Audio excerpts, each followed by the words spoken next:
네, 북한의 최대 명절이라고 부르는 일명 태양절 바로 오늘입니다.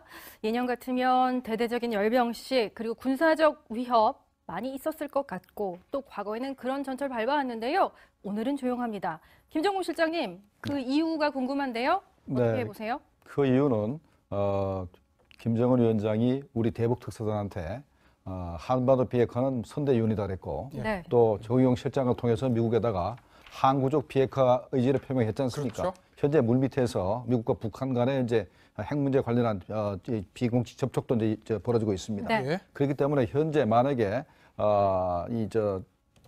김일성 생일과 관련해서 네. 대규모 행사를 한다든가 예. 네. 아니면 뭐 미사일을 쏘게 되면은 예. 아마도 이 남북 정상회담, 미국 네. 정상회담이 아무래도 효과가 저감되기 때문에 현재 굉장히 로우키로 좀 몸을 좀 사려는 거 아닌가 이렇게 생각이 됩니다. 네. 이현종 의원. 네. 노동신문 오늘자 일면 보시면요. 숭따오를 접견하는 사진이 크게 실렸습니다.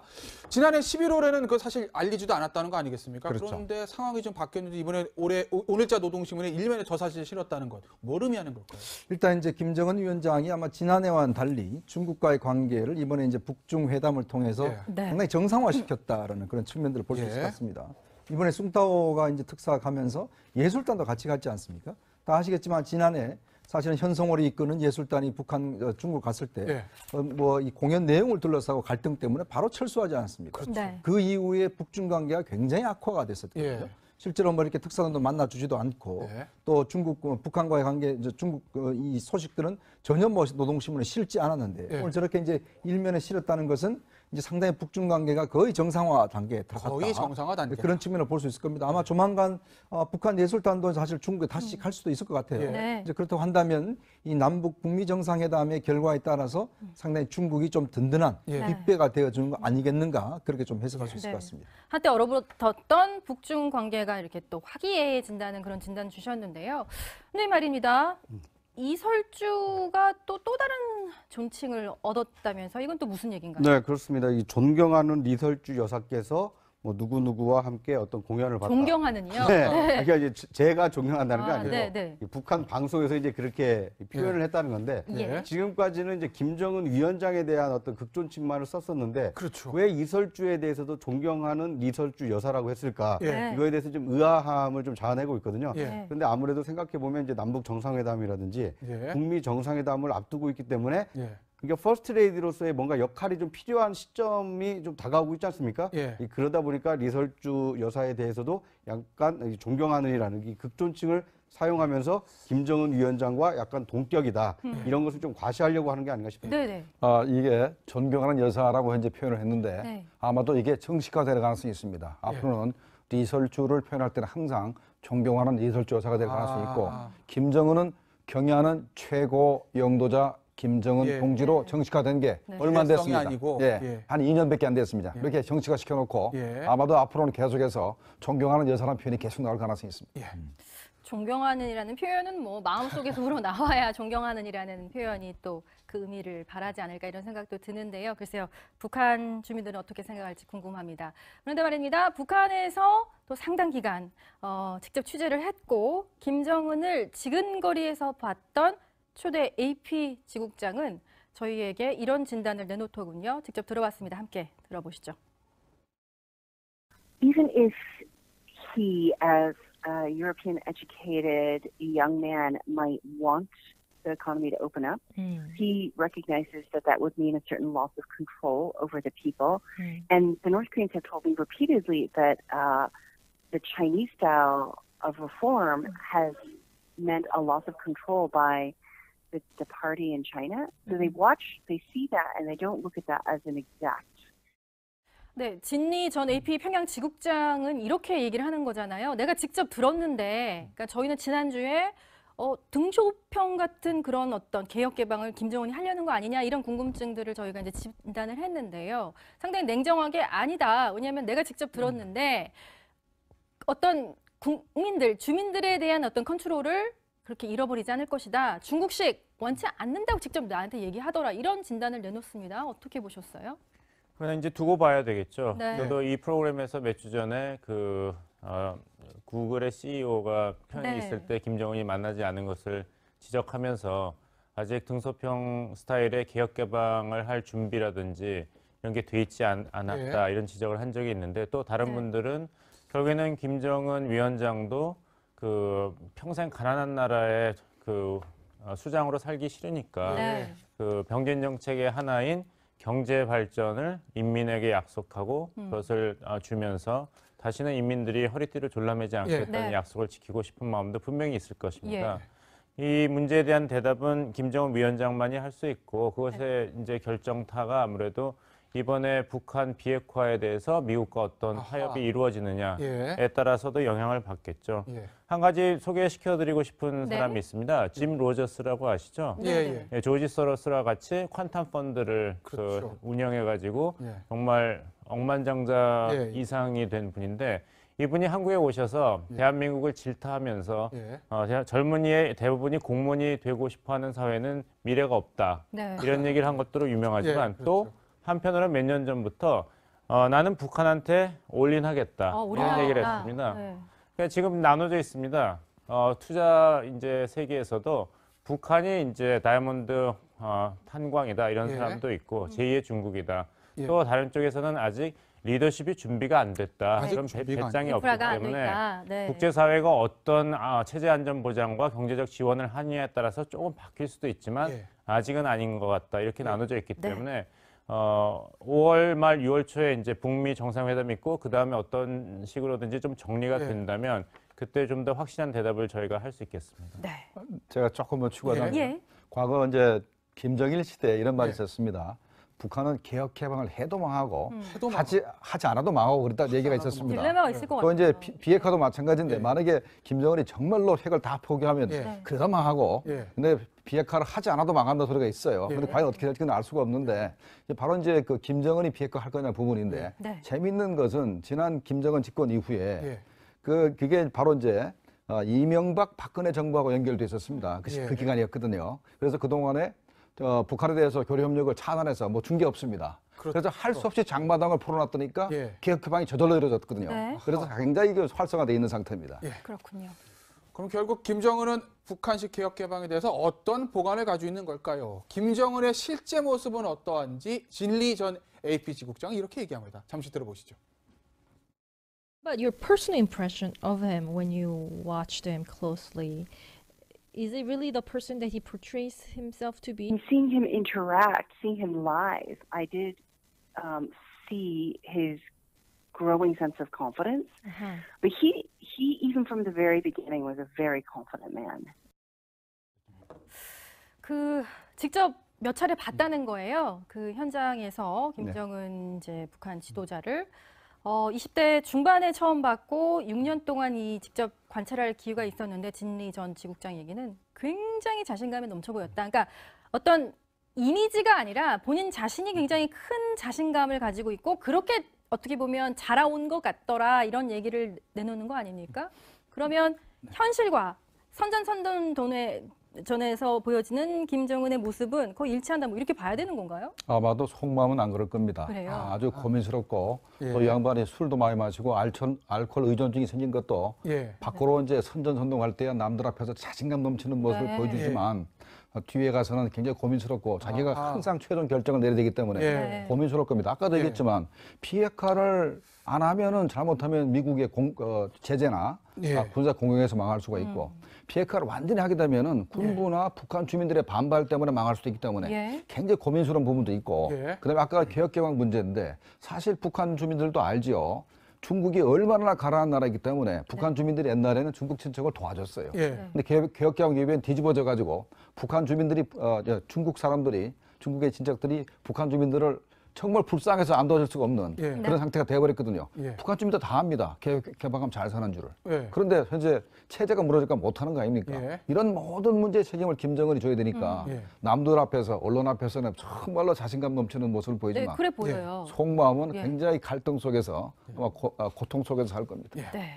뭐 개혁 개방도 중요하지만 우리 국민의 가장 큰 관심은 북한의 비핵화 아니겠습니까? 김정은이 진정으로 핵 포기를 할 건지 진리 전 AP 지국장은 본인의 개인 의견을 이렇게 밝혔습니다. 들어보시죠.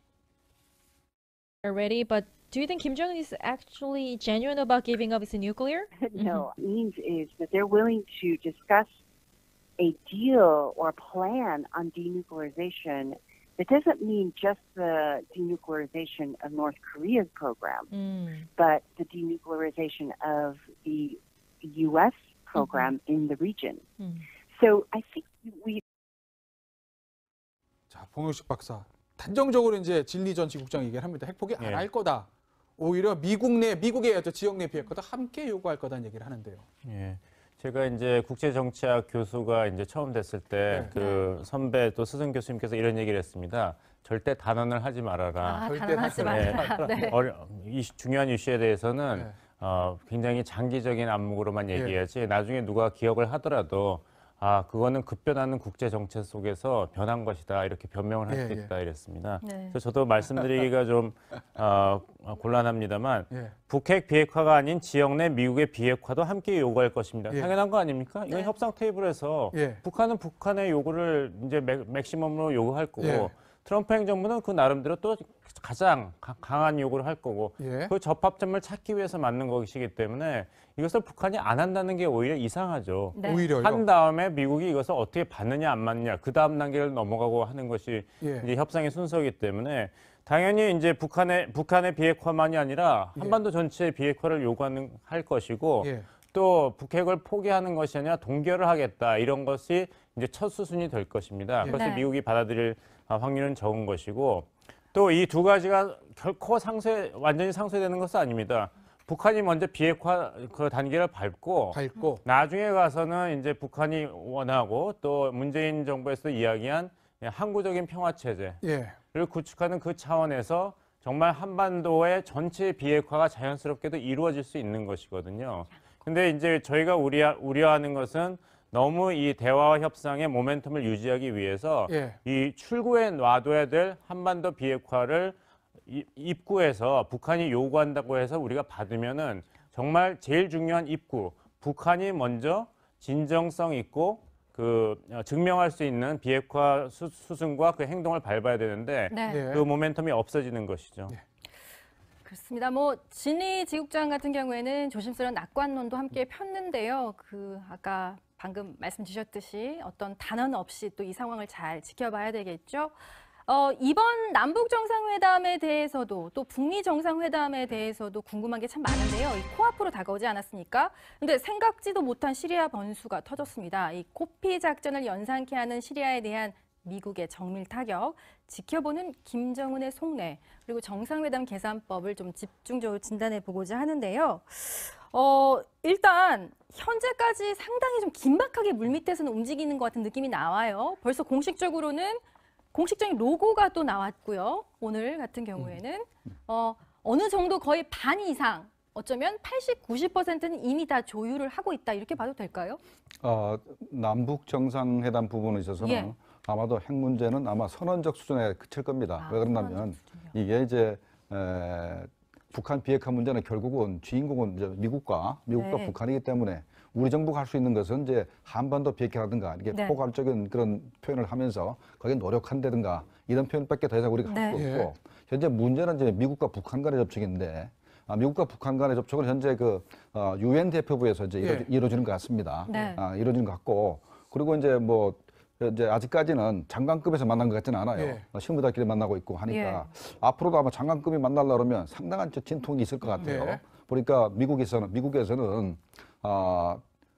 일단은 CVID를 요구하면서 네. 그다음에 그것이 이루어지기 전까지는 절대로 보상은 없다라는 걸 주장하고 북한은 뭐 단계적인 네. 일단 합의를 한다면 단계적으로 일단 해결해 가자 이런 입장이기 때문에 그것을 조율하는 과정에서 상당한 갈등이 생길 가능성이 있습니다. 네. 근데 구정 차장, 네. 약간 이례적으로 볼 수 있는 일이 있습니다. 이게 네. 사실은 북핵 협상, 어떻게 보면 외교 라인, 국무 라인이 좀 움직여야 되는 거 아닙니까? 그런데 양측의 정보기관이요, CIA하고 정찰총국이 좀 전면에 나서는 모양새거든요. 네. 좀 이례적인 케이스 네. 아닌가요? 이례적이긴 한데 지금 현재 미국이 처해 있는 현실을 보면 어떻게 보면 좀 당연한 겁니다. 미국에 네. 처해 있는 현실이. 왜냐하면 지금 폼페이오 국무장관 내정자가 아직 국무장관으로서 임기가 시작된 게 아니거든요. 네. 지금 이제 의회에서 인사청문 절차를 받고 있는데 그런데 그 전에 했던 것이 CIA 국장이기 때문에 이 북미 정상회담의 어떤 물밑 협상과 조율을 해왔던 사람이 앞으로 수면 위에서 국무장관으로서 임무를 이어나갈 거기 때문에 어떻게 보면 좀 자연스러운 수순이다 이렇게 볼 수 있을 것 같습니다. 네. CIA 정부 당국이 앞장서서 나섰을 때 좋은 점만 있을까요? 아니면 우려스러운 점 없을까요? 저희가 취재한 미국의 전문가는 이렇게 얘기합니다. This is not a deal over a couple of glasses of scotch. I mean, this is a very complex, over 7 decades old security issue that's about much more than the nuclear weapons, especially to the North Korean side. So those are the complexities I worry might get left out in a kind of CIA-led that really is quite singularly focused on 네, 앞서 저희가 보내드린 자막에서 김정은이 절대 비핵화를 포기하지 않을 것이라는 건 다소 좀 오해의 여지가 있었던 문장이었습니다. 핵을 포기하지 않을 것이라고 전문가는 이렇게 분석했다는 취지였으니까 그런 부분들 다시 전달해 드리고요.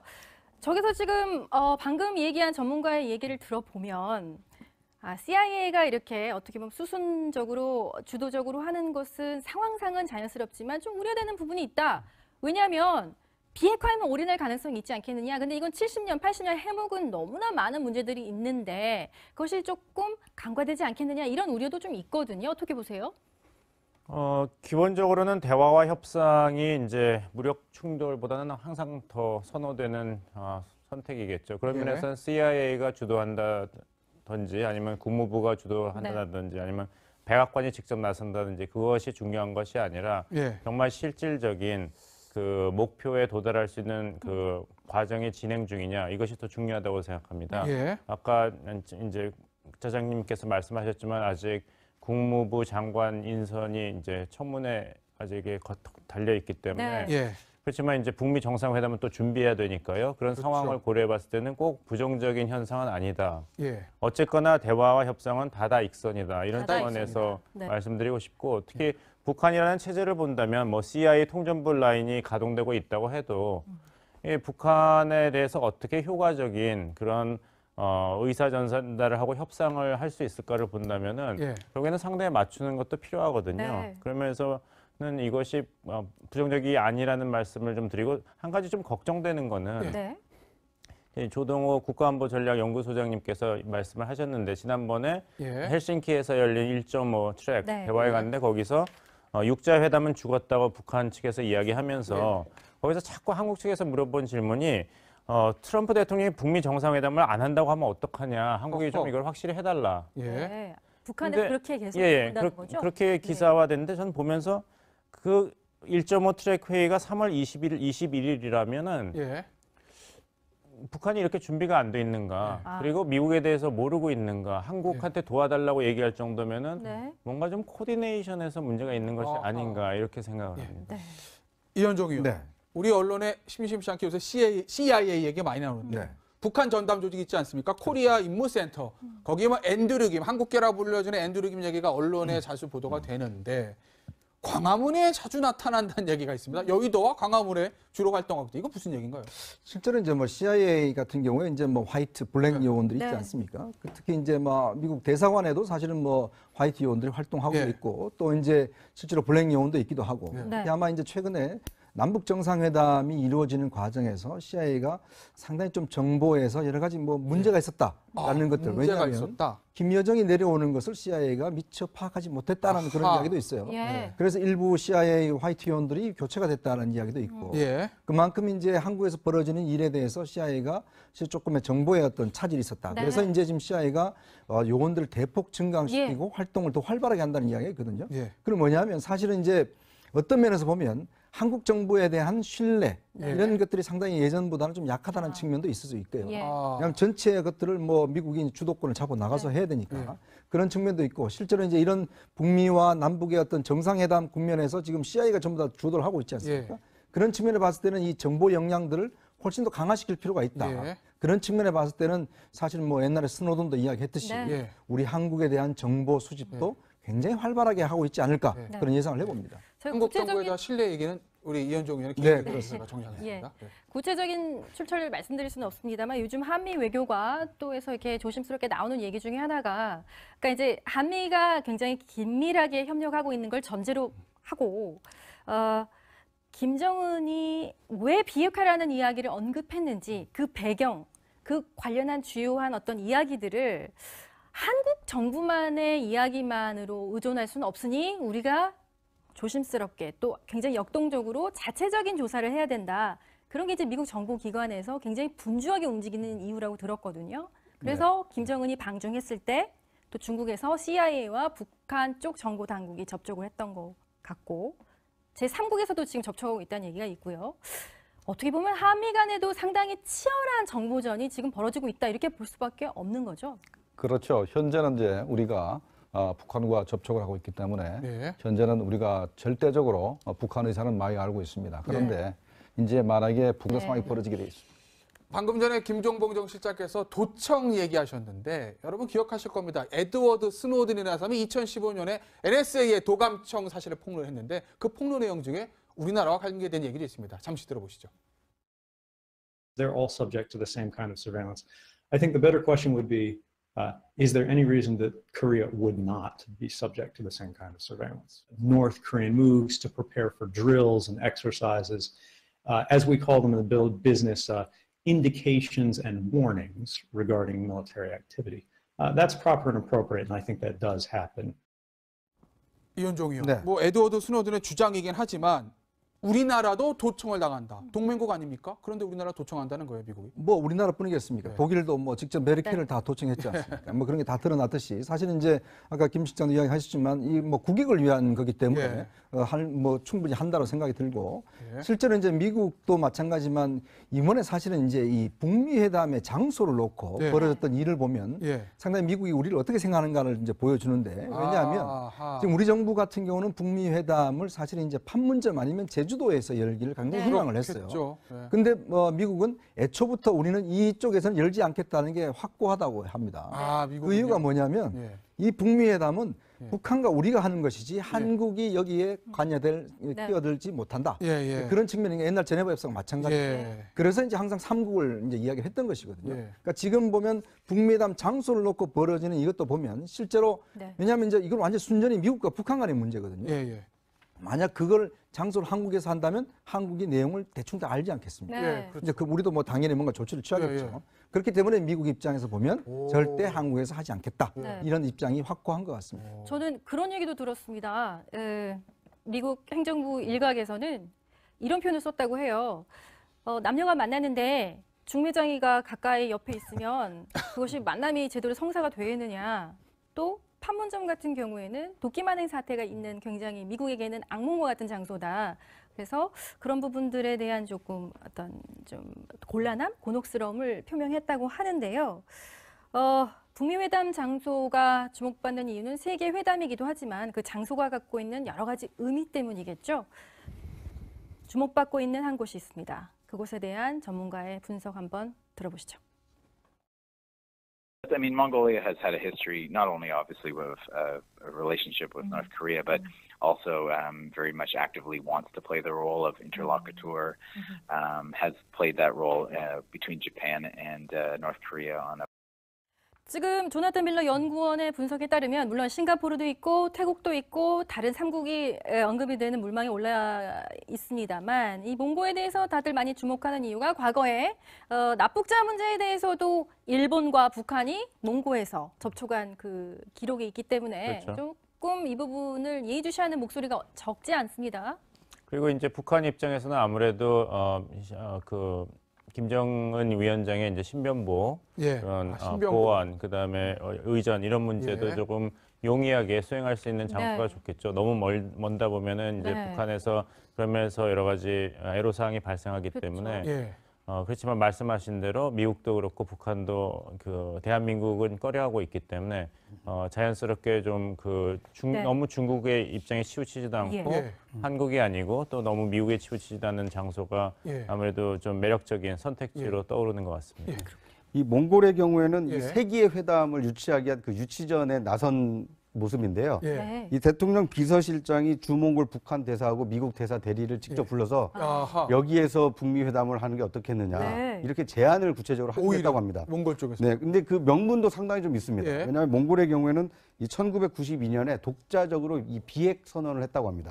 그러니까 지금 북미 정상회담을 하는 이유가 지금 북한의 비핵화 아닙니까? 그러니까 우리는 먼저 비핵화를 한 나라 아니냐. 그러니까 이 나라에 와서 이 북한의 비핵화를 논의하는 게 어떻게 되냐 이런 논리까지 개발해서 유치전에 나섰다고 합니다. 또 양국의 대사관이 있어야 좀 인프라가 좀 잘 되어 있지 않겠습니까? 이런 여러 가지를 고려할 것 같긴 한데요. 자, 이현정 의원. 네. 지난 주말에 또 뜨거운 소식이 국제면을 달궜습니다. 트럼프 대통령의 시리아 폭격 소식인데 글쎄요, 이 CNN의 보도에 따르면 김정은의 속내가 좀 복잡해지지 않았겠느냐. 트럼프 대통령의 시리아 폭격이 북에 던지는 메시지가 있을 것이다. 이런 분석을 내놨습니다. 사실 이제 어떤 면에서 보면 존 볼턴 보좌관이 취임한 이후에 첫 번째 작품이 바로 이 시리아 공습입니다. 물론 뭐 전면적인 것보다는 이제 아주 한시적이고 또 일반적인 지역의 특정한 공습이었지만 미국이 결심하면 할 수 있다라는 걸 보여주는 것이거든요. 그러니까 이 화학무기 같은 경우 시리아 같은 경우에 화학무기는 거의 북한과 연결돼 있다는 것이 뭐 정설로 돼 있고 특히 북한이 최근에 김정남 암살에 VX 가스를 썼지 않습니까? 자, 그러면 북한도 충분히 의심을 받을 만한 것들이 있겠죠. 그리고 이번 북미 정상회담에도 핵 문제뿐만 아니라 아마 화학무기 문제도 뭐 거론될 수 있는 가능성이 있다고 한다면 자, 그러면 시리아도 쏘는데 북한을 왜 우리가 못 쏘겠느냐. 이제 그런 걸 보여주는 것이거든요. 아마 김정은 입장에서 아마 심경이 굉장히 복잡했었지 않을까 생각이 듭니다. 복잡하다는 거에서 한번 더 짚어보죠. 김정은이라면요, 봉 박사님께서는 나 저런 꼴 당하기 싫다. 그러니까 정맥 타격 같은 거는 나한테 감히 못하게 하겠다. 그러니까 더 핵 강국을 만들겠다고 생각을 할까요? 아니면 저런 상황에 처하지 않기 위해서라도 핵을 빨리 포기해야겠구나 이렇게 생각을 할까요? 그래서 이제 김 실장님께서 잘 말씀하셨지만 지금 김정은 마음은 굉장히 복잡할 겁니다. 어느 날은 포기하는 게 낫겠다 싶을 수도 있고 어느 날은 그래도 핵이 있어야지 감히 이런 공습을 하지 않을 코피 것이다. 작전 같은. 코피 작전 같은 걸 막을 수 있다 생각하고 그러면 이제 누구랑 얘기하는가가 중요합니다. 내가 이런 갈등 요소가 있는데 누구랑 얘기하는가 하는데 그 피아니스트 김철웅 교수님께서 이제 공연단 이야기를 분석하시면서 그 리설주, 김여정, 현성월 등등 소위 그 여성들의 이제 입김이랄까요? 영향력이 보인다 이런 말씀을 하셨죠. 그 대표단 남성들이 분홍색 넥타이를 맨 것도 처음 봤고 굉장히 부드러움이 보인다. 처음이다. 이런 얘기를 했는데 그렇다면은 그 김정은 위원장의 어떤 결심이랄까 전략이 헬싱키 1.5 트랙에서 불과 한 달 전입니다. 트럼프 대통령이 북미 정상회담을 거부하면 어떻게 하느냐. 그러니까 백업 플랜이 없이 이렇게 북한 정부가 굉장히 중요한 외교 아젠다를 다루고 있다는 것이 사실 저는 뭐 북한을 위해서 하는 얘기는 아닙니다. 우려스럽습니다. 그래서 결국에는 협상이 성공하려면 내가 원하는 게 무엇인가를 알아야 합니다. 양보할 건 양보하고 지킬 건 지켜야 되는데 김정은 위원장이 이번에 시리아 폭격 사태로 그런 마음이 더 흔들리고 복잡해지지는 않았을까. 왜냐하면 코피 전략이 가능하다는 게 증명이 됐죠.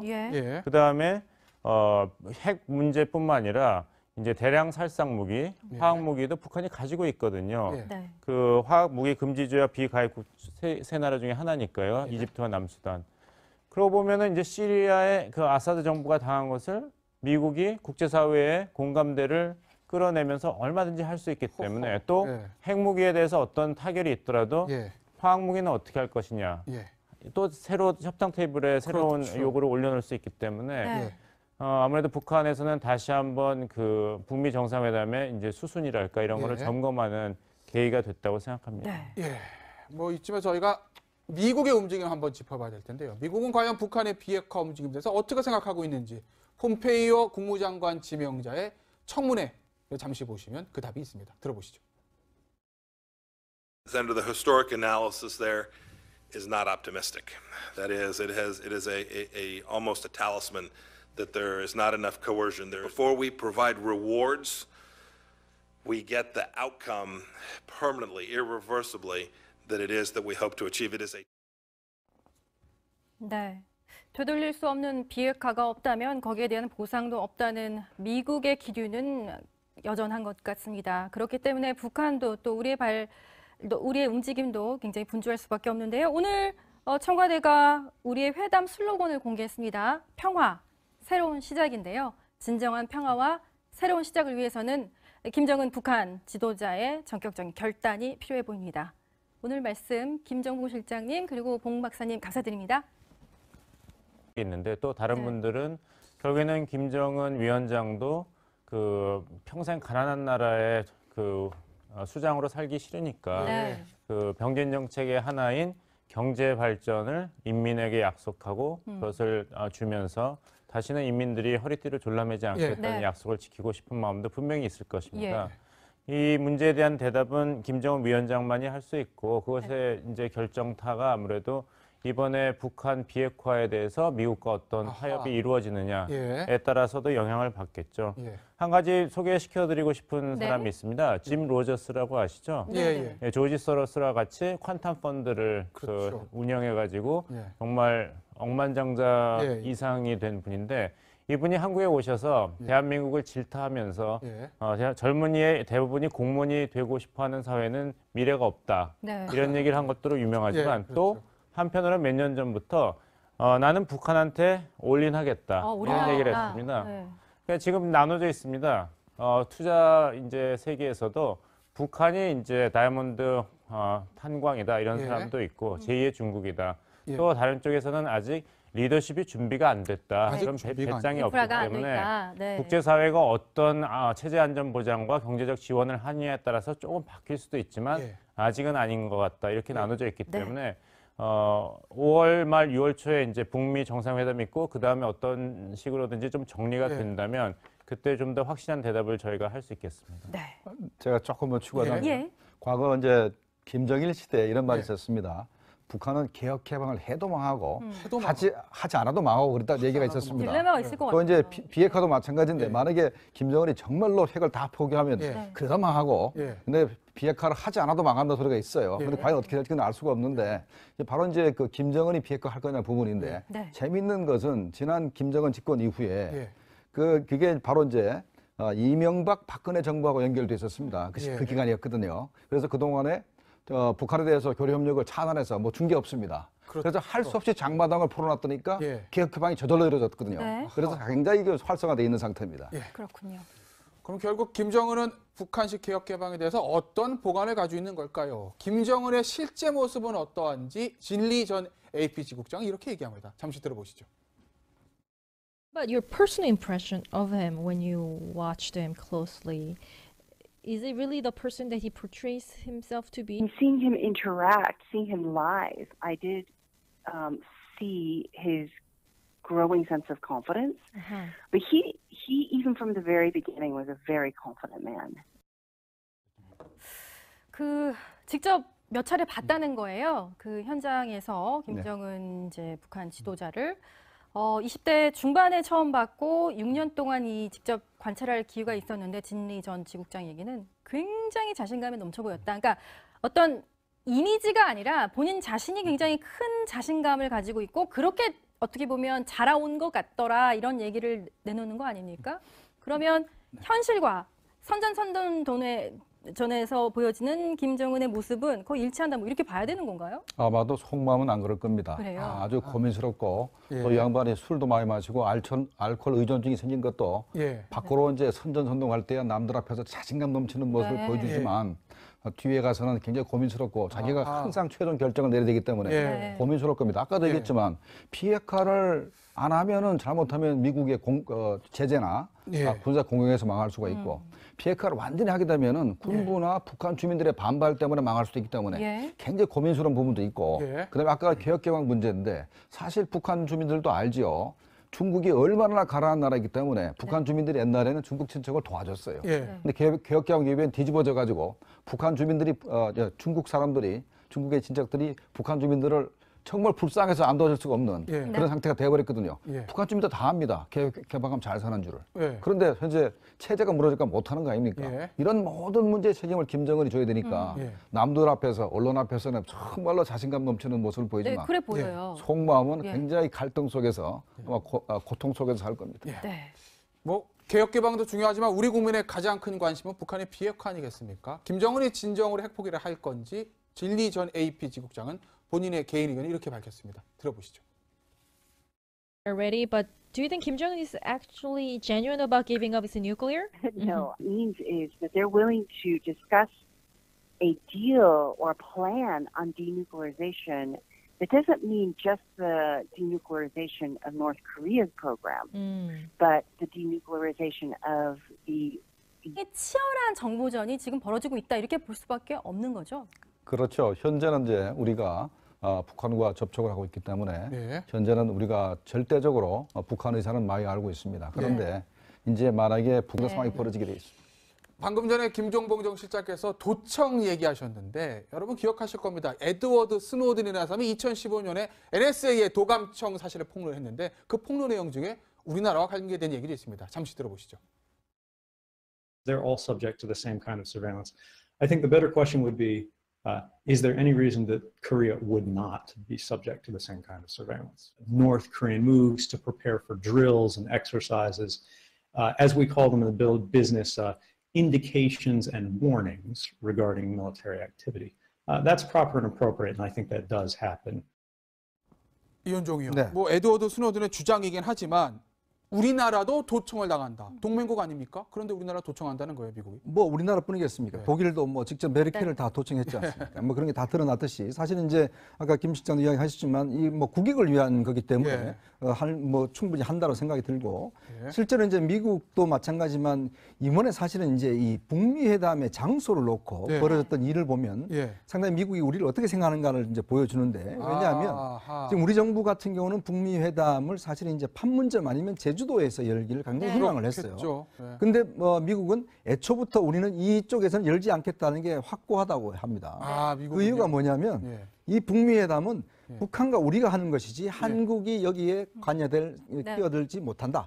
그런 측면이 옛날 제네바 협상 마찬가지예요. 그래서 이제 항상 3국을 이제 이야기를 했던 것이거든요. 그러니까 지금 보면 북미 회담 장소를 놓고 벌어지는 이것도 보면 실제로 왜냐하면 이제 이건 완전 순전히 미국과 북한 간의 문제거든요.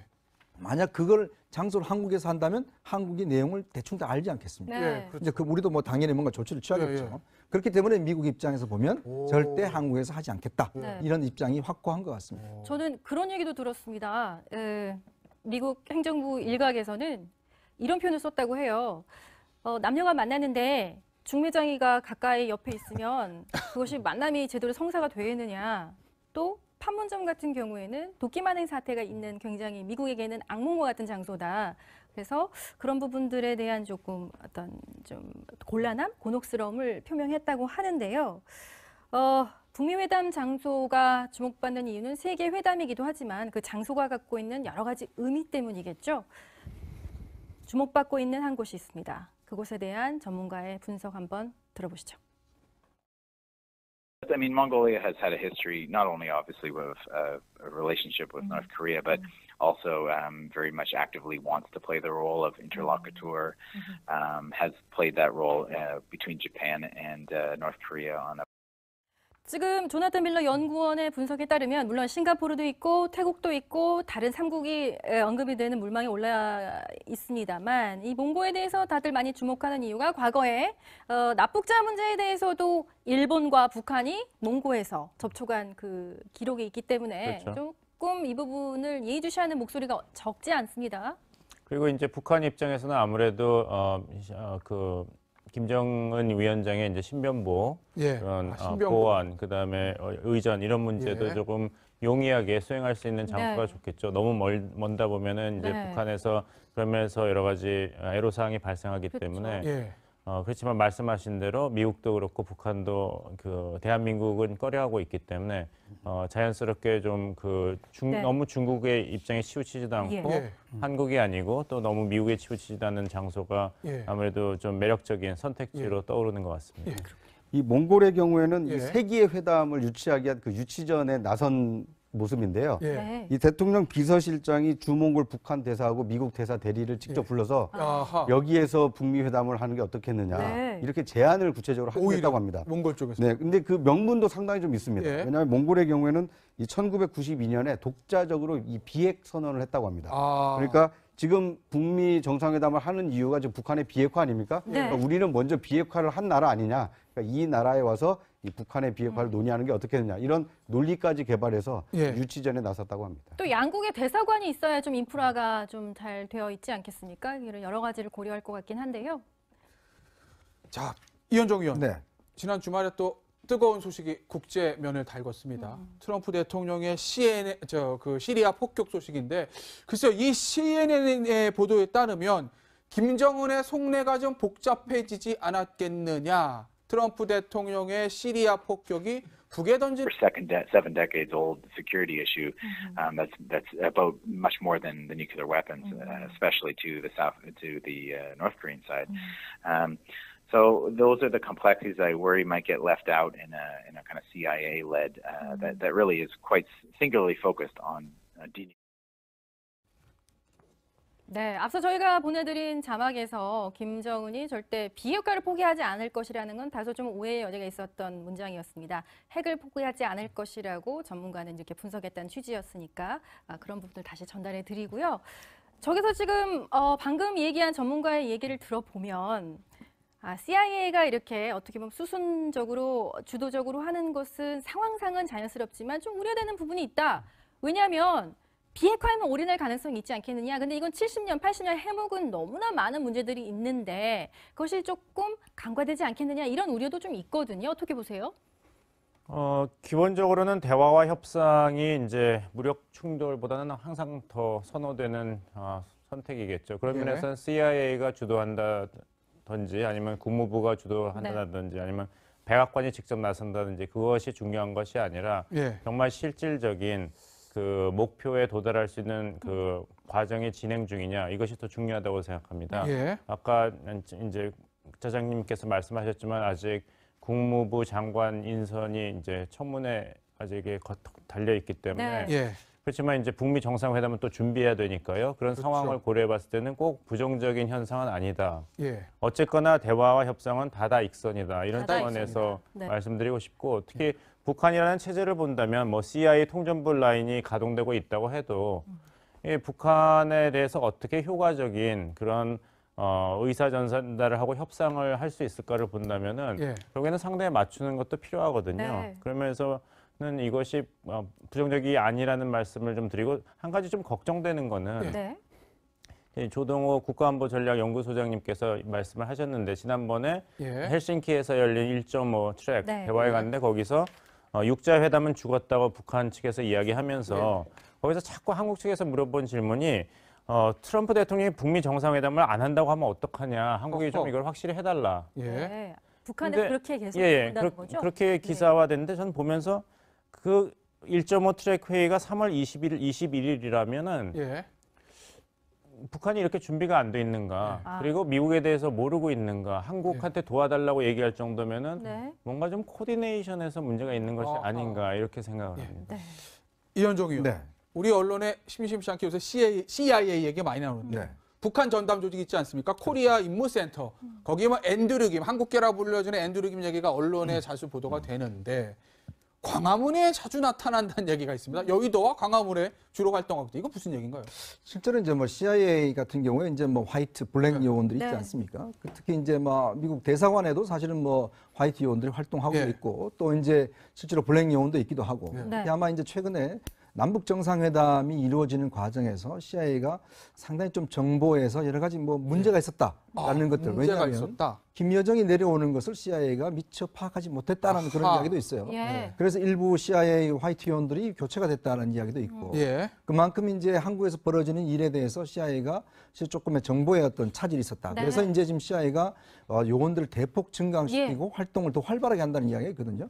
그럼 뭐냐면 사실은 이제 어떤 면에서 보면 한국 정부에 대한 신뢰 이런 것들이 상당히 예전보다는 좀 약하다는 측면도 있을 수 있고요. 왜냐하면 전체 것들을 뭐 미국이 주도권을 잡고 나가서 해야 되니까 그런 측면도 있고 실제로 이제 이런 북미와 남북의 어떤 정상회담 국면에서 지금 CIA가 전부 다 주도를 하고 있지 않습니까? 그런 측면에 봤을 때는 이 정보 역량들을 훨씬 더 강화시킬 필요가 있다. 그런 측면에 봤을 때는 사실 뭐 옛날에 스노든도 이야기했듯이 우리 한국에 대한 정보 수집도 굉장히 활발하게 하고 있지 않을까 그런 예상을 해봅니다. 한국 정부에 대한 신뢰 얘기는 우리 이현종 의원이 기획해서 정리하겠습니다. 구체적인 출처를 말씀드릴 수는 없습니다만 요즘 한미 외교가 또 해서 이렇게 조심스럽게 나오는 얘기 중에 하나가 그러니까 이제 한미가 굉장히 긴밀하게 협력하고 있는 걸 전제로 하고 김정은이 왜 비핵화라는 이야기를 언급했는지 그 배경, 그 관련한 주요한 어떤 이야기들을 한국 정부만의 이야기만으로 의존할 수는 없으니 우리가 조심스럽게 또 굉장히 역동적으로 자체적인 조사를 해야 된다. 그런 게 이제 미국 정보기관에서 굉장히 분주하게 움직이는 이유라고 들었거든요. 그래서 김정은이 방중했을 때 또 중국에서 CIA와 북한 쪽 정보 당국이 접촉을 했던 것 같고 제3국에서도 지금 접촉하고 있다는 얘기가 있고요. 어떻게 보면 한미 간에도 상당히 네, 북한의 최대 명절이라고 부르는 일명 태양절 바로 오늘입니다. 예년 같으면 대대적인 열병식 그리고 군사적 위협 많이 있었을 것 같고 또 과거에는 그런 전철 밟아왔는데요. 오늘은 조용합니다. 김정우 실장님, 그 이유가 궁금한데요. 어떻게 네. 보세요? 그 이유는 김정은 위원장이 우리 대북 특사단한테 한반도 비핵화는 선대 유인이다 그랬고 네. 또 정의용 실장을 통해서 미국에다가 항구적 비핵화 의지를 표명했지 않습니까? 그렇죠. 현재 물밑에서 미국과 북한 간에 이제 핵 문제 관련한 비공식 접촉도 이제 벌어지고 있습니다. 네. 그렇기 때문에 현재 만약에 김일성 생일과 관련해서 네. 대규모 행사를 한다든가 예. 아니면 뭐 미사일을 쏘게 되면은 예. 아마도 이 남북 정상회담, 미북 네. 정상회담이 아무래도 효과가 저감되기 때문에 그렇죠. 현재 굉장히 로우키로 좀 몸을 좀 사려는 거 아닌가 이렇게 생각이 됩니다. 네. 이현종 의원. 네. 노동신문 오늘자 일면 보시면요. 숭따오를 접견하는 사진이 크게 실렸습니다. 지난해 11월에는 그 사실 알리지도 않았다는 거 아니겠습니까? 그렇죠. 그런데 상황이 좀 바뀌었는데 이번에 오늘자 노동신문에 일면에 저 사진을 실었다는 것. 뭘 의미하는 걸까요? 일단 이제 김정은 위원장이 아마 지난해와는 달리 중국과의 관계를 이번에 이제 북중 회담을 통해서 예. 네. 상당히 정상화시켰다라는 그런 측면들을 볼 수 있을 예. 것 같습니다. 이번에 숭따오가 이제 특사 가면서 예술단도 같이 갔지 않습니까? 다 아시겠지만 지난해 사실은 현성월이 이끄는 예술단이 중국 갔을 때 예. 뭐 이 공연 내용을 둘러싸고 갈등 때문에 바로 철수하지 않았습니까? 네. 그 이후에 북중 관계가 굉장히 악화가 됐었거든요. 예. 실제로 뭐 이렇게 특사단도 만나주지도 않고 예. 또 중국 북한과의 관계 이제 중국 이 소식들은 전혀 뭐 노동신문에 실지 않았는데 예. 오늘 저렇게 이제 일면에 실었다는 것은 이제 상당히 북중 관계가 거의 정상화 단계에 들어갔다. 거의 정상화 단계. 그런 측면을 볼 수 있을 겁니다. 아마 조만간 북한 예술단도 사실 중국에 다시 갈 수도 있을 것 같아요. 예. 네. 이제 그렇다고 한다면 이 남북 북미 정상회담의 결과에 따라서 상당히 중국이 좀 든든한 예. 뒷배가 되어주는 거 아니겠는가 그렇게 좀 해석할 수 있을 네. 것 같습니다. 한때 얼어붙었던 북중 관계가 이렇게 또 화기애애해진다는 그런 진단 주셨는데요. 근데 말입니다. 이설주가 또 다른 존칭을 얻었다면서 이건 또 무슨 얘기인가요? 네, 그렇습니다. 이 존경하는 리설주 여사께서 뭐 누구누구와 함께 어떤 공연을 봤다. 존경하는요? 네. 그러니까 이제 제가 존경한다는 게 아니고 네, 네. 이 북한 방송에서 이제 그렇게 표현을 했다는 건데 예. 지금까지는 이제 김정은 위원장에 대한 어떤 극존칭만을 썼었는데 그렇죠. 왜 이설주에 대해서도 존경하는 리설주 여사라고 했을까? 예. 네. 이거에 대해서 좀 의아함을 좀 자아내고 있거든요. 예. 그런데 아무래도 생각해 보면 이제 남북 정상회담이라든지 예. 북미 정상회담을 앞두고 있기 때문에 예. 그러니까 퍼스트 레이디로서의 뭔가 역할이 좀 필요한 시점이 좀 다가오고 있지 않습니까? 예. 그러다 보니까 리설주 여사에 대해서도 약간 존경하는이라는 이 극존칭을 사용하면서 김정은 위원장과 약간 동격이다. 이런 것을 좀 과시하려고 하는 게 아닌가 싶습니다. 네네. 이게 존경하는 여사라고 현재 표현을 했는데 네. 아마도 이게 정식화될 가능성이 있습니다. 앞으로는 리설주를 표현할 때는 항상 존경하는 리설주 여사가 될 가능성이 있고 김정은은 경애하는 최고 영도자 김정은 예. 동지로 정식화된 게 네. 얼마 안 일회성이 됐습니다. 아니고, 예. 예. 한 2년밖에 안 됐습니다. 예. 이렇게 정식화 시켜놓고 예. 아마도 앞으로는 계속해서 존경하는 여사라는 표현이 계속 나올 가능성이 있습니다. 예. 존경하는이라는 표현은 뭐 마음속에서 우러나와야 존경하는이라는 표현이 또 그 의미를 바라지 않을까 이런 생각도 드는데요. 글쎄요. 북한 주민들은 어떻게 생각할지 궁금합니다. 그런데 말입니다. 북한에서 또 상당 기간 직접 취재를 했고 김정은을 지근거리에서 봤던 초대 AP 지국장은 저희에게 이런 진단을 내놓더군요. 직접 들어봤습니다. 함께 들어보시죠. Even if he, as a European educated young man, might want the economy to open up, he recognizes that that would mean a certain loss of control over the people. And the North Koreans have told me repeatedly that the Chinese style of reform has meant a loss of control by the party in China. So they see that, and they don't look at that as an exact. 네, 진리 전 AP 평양 지국장은 이렇게 얘기를 하는 거잖아요. 내가 직접 들었는데, 그러니까 저희는 지난주에 등쇼평 같은 그런 어떤 개혁 개방을 김정은이 하려는 거 아니냐 이런 궁금증들을 저희가 이제 진단을 했는데요. 상당히 냉정하게 아니다. 왜냐하면 내가 직접 들었는데 어떤 국민들, 주민들에 대한 어떤 컨트롤을 그렇게 잃어버리지 않을 것이다. 중국식 원치 않는다고 직접 나한테 얘기하더라. 이런 진단을 내놓습니다. 어떻게 보셨어요? 그냥 이제 두고 봐야 되겠죠. 네. 저도 이 프로그램에서 몇 주 전에 구글의 CEO가 편에 네. 있을 때 김정은이 만나지 않은 것을 지적하면서 아직 등소평 스타일의 개혁 개방을 할 준비라든지 이런 게 돼 있지 않았다 이런 지적을 한 적이 U.S. program in the region. So I think we 자, 봉효식 박사. 단정적으로 이제 진리 전 지국장 얘기를 합니다. 핵포기 안 할 거다. 오히려 미국의 어떤 지역 내 비핵화도 함께 요구할 거다는 얘기를 하는데요. 예. 제가 이제 국제정치학 교수가 이제 처음 됐을 때 그 선배 또 스승 교수님께서 이런 얘기를 했습니다. 절대 단언을 하지 말아라. 단언하지 말아라. 네. 중요한 이슈에 대해서는 굉장히 장기적인 안목으로만 얘기해야지 나중에 누가 기억을 하더라도 그거는 급변하는 국제 정체 속에서 변한 것이다 이렇게 변명을 할 수 있다 이랬습니다. 그래서 저도 말씀드리기가 좀 곤란합니다만 북핵 비핵화가 아닌 지역 내 미국의 비핵화도 함께 요구할 것입니다. 당연한 거 아닙니까? 이건 협상 테이블에서 북한은 북한의 요구를 이제 맥시멈으로 요구할 거고 트럼프 행정부는 그 나름대로 또 가장 강한 요구를 할 거고 그 접합점을 찾기 위해서 만든 것이기 때문에 이것을 북한이 안 한다는 게 오히려 이상하죠. 오히려요? 한 다음에 미국이 이것을 어떻게 받느냐 안 받느냐 그 다음 단계를 넘어가고 하는 것이 이제 협상의 순서이기 때문에 당연히 이제 북한의 비핵화만이 아니라 한반도 전체의 비핵화를 할 것이고 또 북핵을 포기하는 것이 아니라 동결을 하겠다 이런 것이 이제 첫 수순이 될 것입니다. 그것을 미국이 받아들일 확률은 적은 것이고 또 이 두 가지가 결코 완전히 상쇄되는 것은 아닙니다. 북한이 먼저 비핵화 그 단계를 밟고 나중에 가서는 이제 북한이 원하고 또 문재인 정부에서 이야기한 항구적인 평화 체제를 구축하는 그 차원에서 정말 한반도의 전체 비핵화가 자연스럽게도 이루어질 수 있는 것이거든요. 근데 이제 저희가 우려하는 것은 너무 이 대화와 협상의 모멘텀을 유지하기 위해서 이 출구에 놔둬야 될 한반도 비핵화를 입구에서 북한이 요구한다고 해서 우리가 받으면은 정말 제일 중요한 입구, 북한이 먼저 진정성 있고 증명할 수 있는 비핵화 수순과 그 행동을 밟아야 되는데 그 모멘텀이 없어지는 것이죠. 그렇습니다. 진리 지국장 같은 경우에는 조심스러운 낙관론도 함께 폈는데요.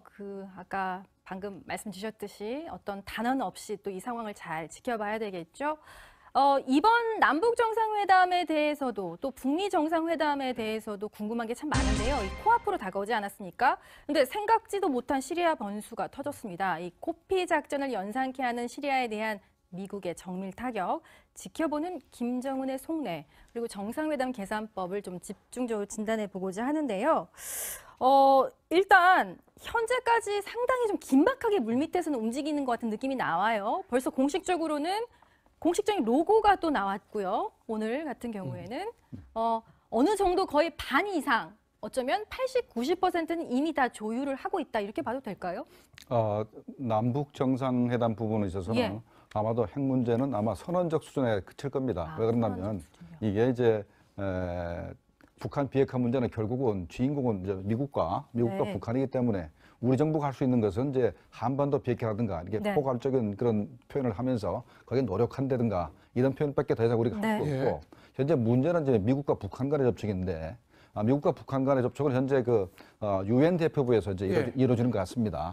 이루어지는 것 같고 그리고 이제 이제 아직까지는 장관급에서 만난 것 같지는 않아요. 실무자끼리 만나고 있고 하니까 앞으로도 아마 장관급이 만나려고 그러면 상당한 진통이 있을 것 같아요. 보니까 미국에서는